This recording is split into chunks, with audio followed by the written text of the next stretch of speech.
The Assembly will hear an address by His Excellency, Jair Messias Bolsonaro, President of the Federative Republic of Brazil. I request protocol to escort His Excellency.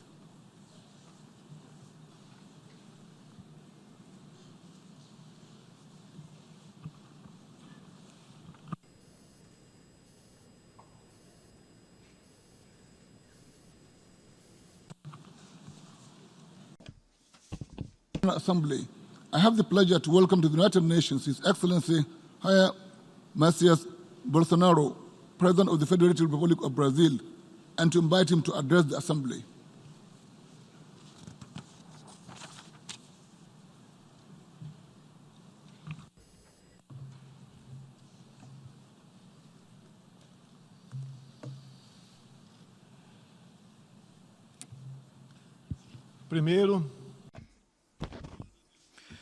First of all, I thank God for being alive and for the mandate and mission of presiding over Brazil, and also for the opportunity to re-establish truth, which is, of course, a good thing to all of us. Mr. President of the General Assembly, Mr. Tijani Mohamed Bande, Mr. Secretary General of the United Nations Organization, Antonio Guterres, heads of state, of government, and heads of delegations, ladies and gentlemen. I come here before you today to introduce you to a new Brazil, a country that is now re-emerging after coming from the brink of socialism, a country that is being rebuilt on the yearnings and ideals of its people. Under my administration, Brazil has been working to regain world trust and also to lower unemployment, violence, and business risks by reducing bureaucracy through deregulation, and especially by leading through example.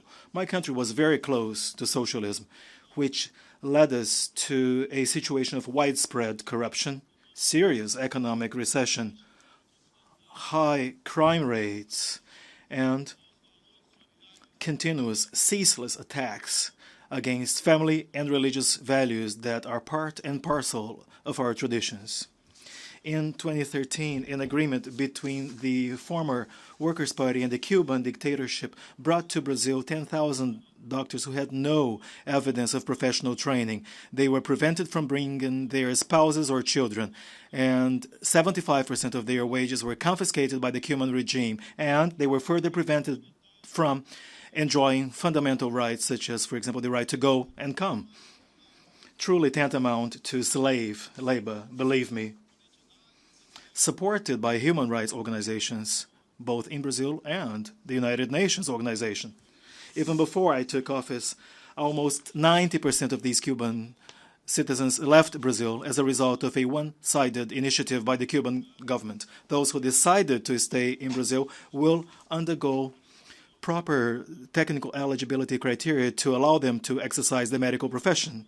Brazil has therefore stopped contributing to the Cuban dictatorship by no longer sending to Havana $300 million, as had been the case every year. History has taught us that already back in the 1960s, Cuban agents were sent out to several countries to collaborate towards implementing dictatorships in the region. A few decades ago, they tried to change the Brazilian regime and the system in place in other countries in Latin America. They were defeated. Brazilian civilians and military died, were killed, and so many had their reputation fully destroyed. We have nevertheless overcome that war, and we have upheld our freedom. In Venezuela, these agents of the Cuban regime, introduced by Hugo Chavez, also made their way into Venezuela. And today, there are 60,000 Cuban agents who control and interfere in all areas of the Venezuelan society, especially in intelligence and defense. Venezuela, formerly a vibrant democratic country, currently experiences the cruelty of socialism. It is fair to say that, yes, socialism is working in Venezuela. They're all poor and deprived of freedom. Brazil has also felt the impacts resulting from the Venezuelan dictatorship. Of the more than 4 million Venezuelan citizens who fled the country, a sizable portion migrated to Brazil, fleeing hunger and violence. We have done our part to help them and assist them through the Operation Welcome carried out by the Brazilian army and praised worldwide. We have also worked with other countries, including the United States of America, to ensure that democracy will be established in Venezuela. We have also endeavored our very best efforts to ensure that other South American countries will not experience this harmful regime. The Sao Paulo Forum, a criminal organization created back in 1990 by Fidel Castro, Lula da Silva, and Hugo Chavez to disseminate and implement socialism in Latin America, remains alive and must be combated. Ladies and gentlemen, in the quest for prosperity, we have been putting in place policies that will bring us closer to other countries that have achieved development and consolidated their democracies. There can be no political freedom without economic freedom, and vice versa. A free market, concessions projects, and privatization opportunities are already a visible part of today's Brazil. The Brazilian economy is now responding as the distortions and chains of nearly 2 decades have been overcome. More than 2 decades of fiscal irresponsibility, manipulation, ideological manipulation of the state apparatus, and widespread corruption. Economic openness, capable government management, and productivity gains are immediate goals of our administration. We are opening up the economy, and we are integrating ourselves into the global value chains. In no more than 8 months, we have successfully completed the 2 most important and largest trade agreements in the history of my country. I'm talking about the recently signed agreements between the Mercosur bloc of countries in the European Union and also between Mercosur and the European Free Trade Area, the EFTA. We intend to go ahead and enter into more such agreements in the next few months. We also stand ready to start out our process of accession to the Organization for Economic Cooperation and Development, the OECD. We're well underway in that effort and have adopted the world's highest standards and best practices in all areas, ranging from financial regulation all the way up to environmental protection. Madam Indigenous representative and leader Isani Kalapalo, an Indigenous spokesperson, is here, and we will now speak about the Amazon in particular. First of all, may I say that my administration has solemnly committed itself to environmental preservation and to sustainable development to the benefit of Brazil and of the world at large. Brazil is one of the world's richest countries in biodiversity and mineral resources. Our Amazonian region is larger than all of Western Europe and remains virtually pristine and untouched, which is evidence of the fact that we are one of the countries that most protect the environment. During this season of the year, the dry weather and winds are conducive and favor spontaneous forest fires and also criminal burnings. It should be highlighted that there are forest fires or burnings that are part of the ordinary practices of indigenous peoples and the local populations as part of their own culture and means of livelihood. We all know that all countries have problems, yet the sensationalist attacks that we have suffered coming from a large part of the international media due to the fire outbreaks in the Amazonian region have aroused our patriotic sentiment. It is a fallacy to say that the Amazon is the heritage of humankind, and a misconception as confirmed by scientists to say that our Amazonian forests are the lungs of the world. Using and resorting to these fallacies, certain countries, instead of helping, embarked on the media lies and behaved in a disrespectful manner and with a colonialist spirit.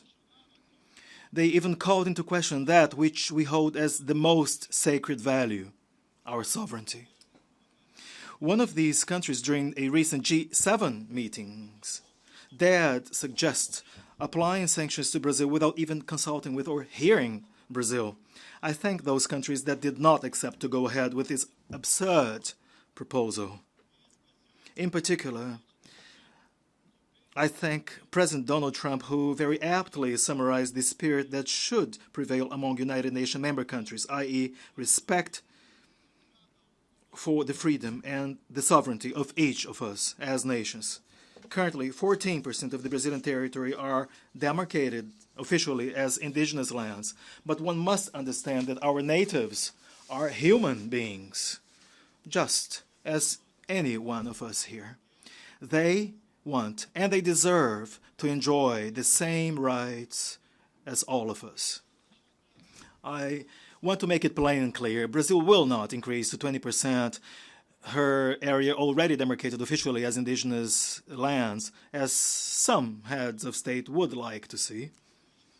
In Brazil, there are 225 different indigenous peoples, in addition to about 70 tribes living in isolated locations nationwide. Each indigenous people or tribe has their own chief, their own culture, their own traditions and customs, and above all, they have their own way of seeing the world. The view of one indigenous leader does not represent the views of all Brazilian indigenous peoples. Oftentimes, some of these leaders, such as tribal chief Raoni, have been used as maneuvering tools manipulated by government or foreign governments in their information war to advance their interests in the Amazon. Unfortunately, some people, both in and outside of Brazil, supported by NGOs, have stubbornly insisted on treating and keeping our Indians as if they were real cavemen. Brazil now has a president that is concerned with those who were there in our territory before the Portuguese arrived back in the 1500s. The indigenous people do not want to be poor, large landholders sitting on rich lands. They do not. Especially sitting on the world's richest lands. That is precisely the case of the Yanomami Reserve and the Raposa Serra do Sol Reserve. These reserves are home to vast deposits of gold, diamond, uranium, niobium, and rare earths, among other resources. And these territories are huge. The Yanomami Reserve alone numbers approximately 95,000 square kilometers, an area equivalent to the size of Portugal or of Hungary, although only 15,000 indigenous people live in such a vast area. This goes to show clearly that those who attack us are not at all concerned about indigenous as human beings, but rather they are concerned more about the mineral riches and the biodiversity that exists in these areas. As evidence to you of the fact that there is no single authority among the indigenous peoples, I wish to read out to you a letter drafted and representing a substantial part of the indigenous communities in Brazil, addressed to you, the United Nations Assembly. Open letter to the indigenous peoples of Brazil. The group of indigenous farmers of Brazil, made up by several different ethnic groups and found in all states of the Brazilian Federation and inhabiting an area of more than 30 million hectares of the Brazilian territory, hereby respectfully addresses the Brazilian society to express its total and unconditional support to indigenous spokesperson and representative Isani Calapo, who is here with us from the Xingu Indigenous Park, Mato Grosso State, so that she may attend the UN Assembly, the UN General Assembly in New York in the U.S., and there voice and explain the reality experienced by the indigenous peoples in Brazil, and also bring to the fore the current situation of lies disseminated and propagated by the international and national media. They have insisted on turning Brazil's indigenous peoples into an endless market reserve, serving the interests of foreign countries that still view Brazil as a colony without rules or without sovereignty. 14% of Brazil's national territory are duly and regularly established as official indigenous lands.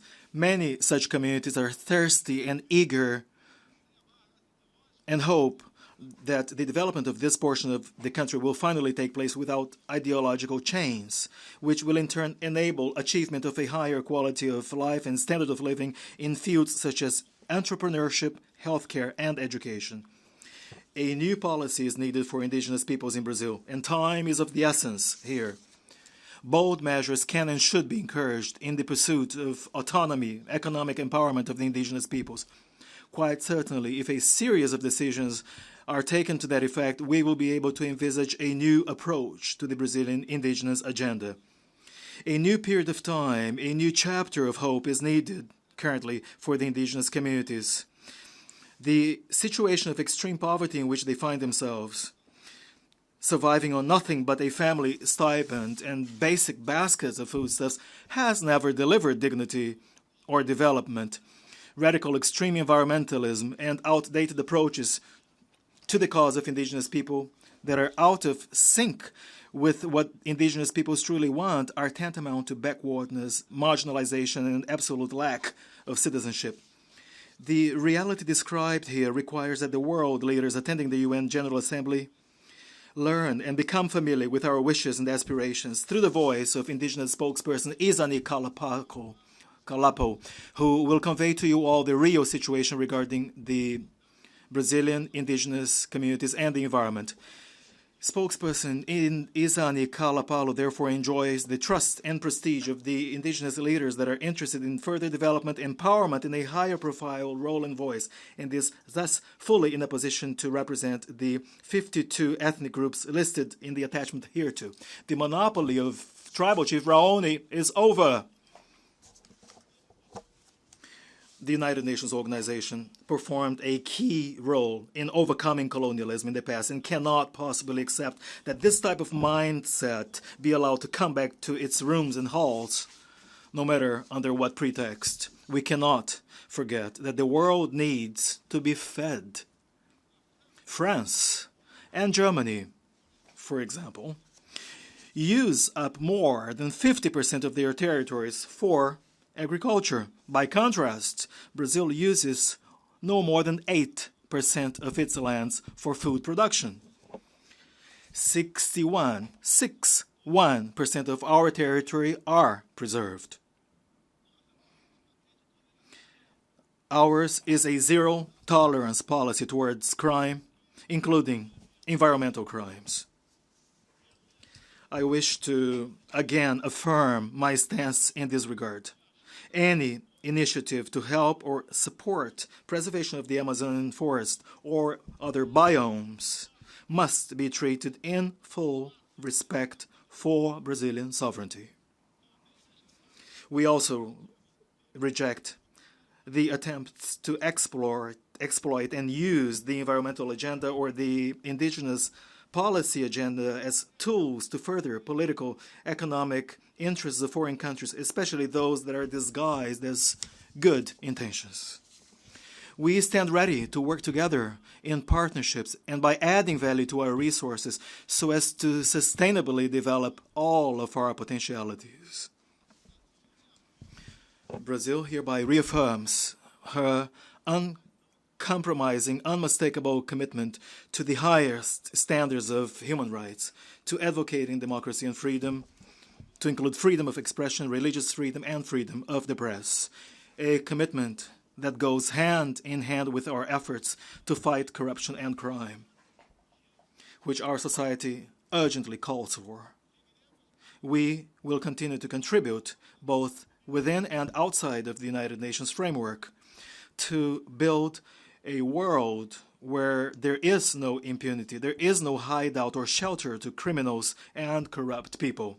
Under my administration, Italian terrorist Cesare Battisti fled Brazil, was later arrested in Bolivia, and then extradited to Italy. 3 other terrorists from Paraguay and 1 from Chile, who used to live in Brazil up until recently as political refugees, have also been returned to their countries of origin. Terrorists operating under the guise of politically persecuted individuals will no longer find refuge in Brazil. Not too long ago, socialist presidents who preceded me in Brazil embezzled and misused hundreds of billions of dollars to buy a part of the media and of the Brazilian parliament, all in the name of an absolute power agenda.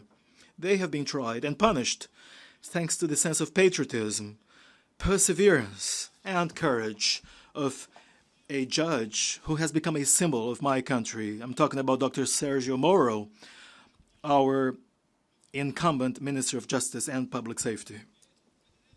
Those presidents who came before me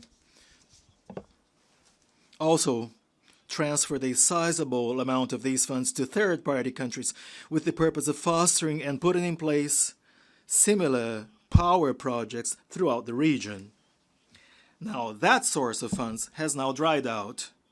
Those same top-ranking government officials used or would come here to the UN year after year and make disengaged speeches about topics that never, ever served Brazil's real interests, nor did they ever contribute to foster greater world stability. Still, they were all applauded.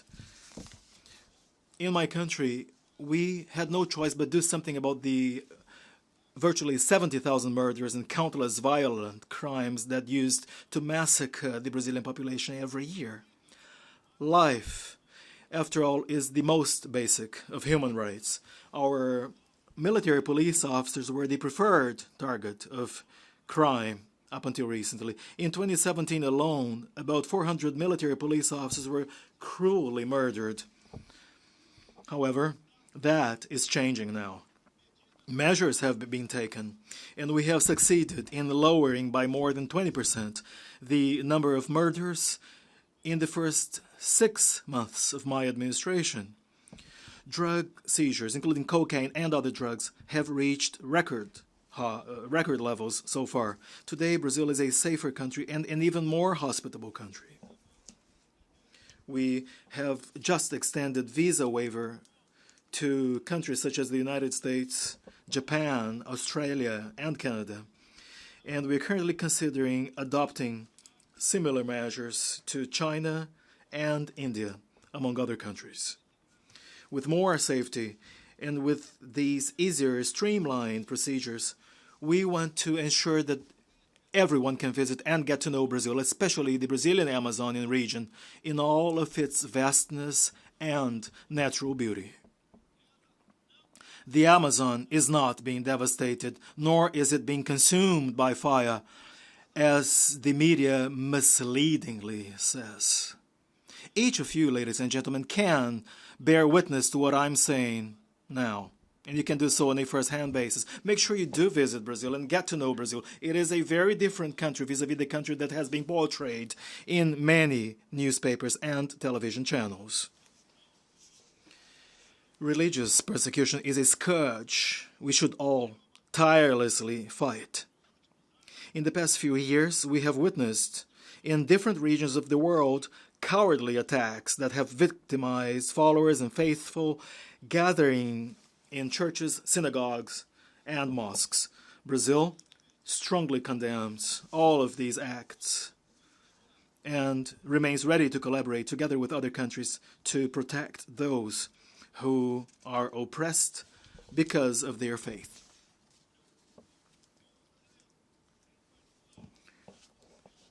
The Brazilian people is particularly concerned about the increasing persecution, discrimination, and violence against missionaries and religious minorities, as has been seen in different geographies of the world. We therefore support establishing the International Day in memory of victims of acts of violence as a result of creed, religion, and related values. On that date, we will yearly celebrate those who suffer the harmful consequences of religious persecution. It is not acceptable at all that in the 21st century, with so many tools, instruments, treaties, organizations aimed at ultimately enshrining all types of rights, it is not acceptable that today we see millions of Christians and people of other religions who have ultimately lost their lives or freedom because of their faith. evidence of Brazil's devotion to the peace cause is found in the solid history of Brazil's contributions to United Nations missions. For 70 years now, Brazil has given actual effective contributions to the United Nations peacekeeping operations. And we support all ongoing efforts to ensure that these missions become more effective and ultimately bring about real, concrete benefits to the countries receiving them. Under extremely diverse situations in countries such as Haiti, the Lebanon, in the Democratic Republic of Congo, Brazilian troops have been recognized for the high quality of their work and for their respect towards the population, respect for human rights, and the guiding principles in peacekeeping operations. May I again reaffirm our willingness to uphold our concrete contributions to the United Nations missions, including in areas such as skills development and professional training of troops, an area in which Brazil is widely recognized for her experience.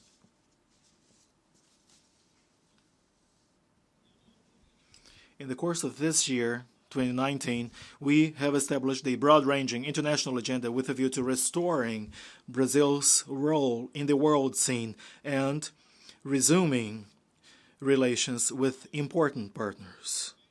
Last January, we were in Davos for the World Economic Forum, where we presented our ambitious reforms program to the investors community from all over the world. In March, we visited Washington, D.C., where we launched a comprehensive and bold partnership with the U.S. government, the government of the United States in all areas, with an emphasis on political coordination and economic and military cooperation. Political coordination and economic and military cooperation. Still, in the month of March, we went to Chile, where the Pro-South Initiative was launched, an important step to ensure South America will consolidate itself as a region of democracy and freedom. After that, we visited Israel, where we identified countless opportunities for cooperation, particularly in the field of technology and security. I thank Israel for the support received to fight recent disasters in my country. We also visited one of our major partners in the South American Southern Cone, Argentina. Together with Argentine President Mauricio Macri and our partners from Uruguay and Paraguay, we have done away with ideology in the Mercosur bloc of countries, and we have achieved important trade gains by successfully completing negotiations that had been dragging on for decades. Before the end of the year, we will be visiting important Asian partners, not only in the Far East, but also in the Middle East. These visits will further strengthen the friendship ties and deepen our relations with Japan, China, Saudi Arabia, the United Arab Emirates, and Qatar. We do intend to follow the same pathway and approach towards all of the Arab world and Asia. We are also keenly looking forward to visiting our partners in Africa, partners and friends in Africa, Oceania, and Europe. As you can see, Brazil is a country that is open to the world and seeking partnerships with all of those who are interested in working for prosperity, for peace, and for freedom. Ladies and gentlemen, the Brazil I represent here is a country that is lifting itself up again, reinvigorating partnerships and regaining its political and economic confidence. We are ready and poised to take on the responsibilities that are incumbent upon us in the international system. Over the past few decades, without realizing, we allowed ourselves to be seduced by ideological thought systems that did not seek truth, but rather absolute power. Ideology made its way into and has set in fields such as education,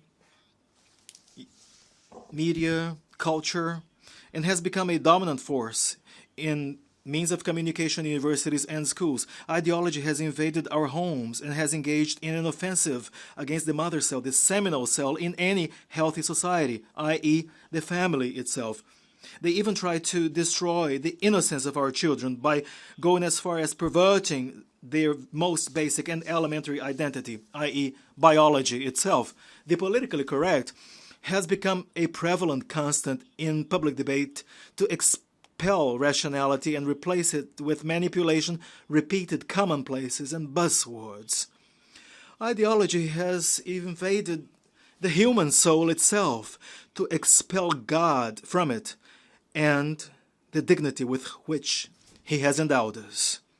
And with these methods, this ideology has always left behind it a trail of death, ignorance, and stark poverty wherever it passed through.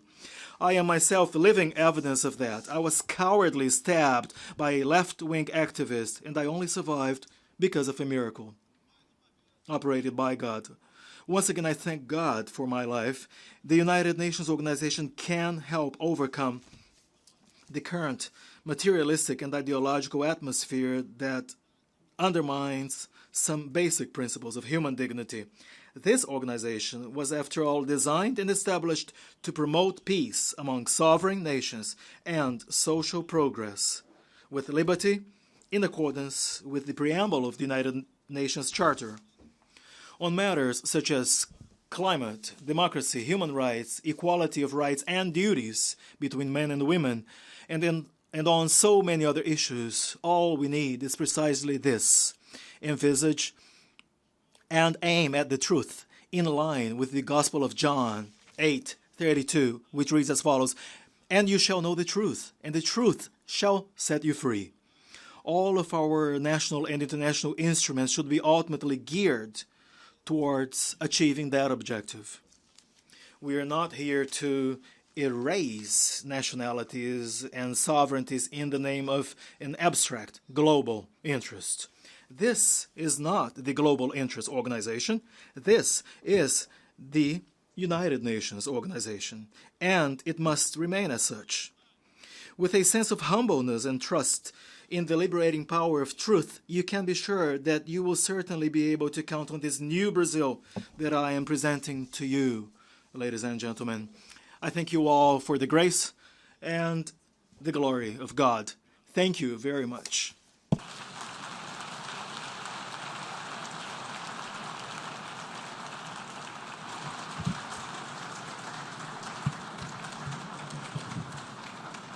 On behalf of the General Assembly, I wish to thank the President of the Federative Republic of Brazil for the statement just made. May I request representatives to remain seated while we greet the President.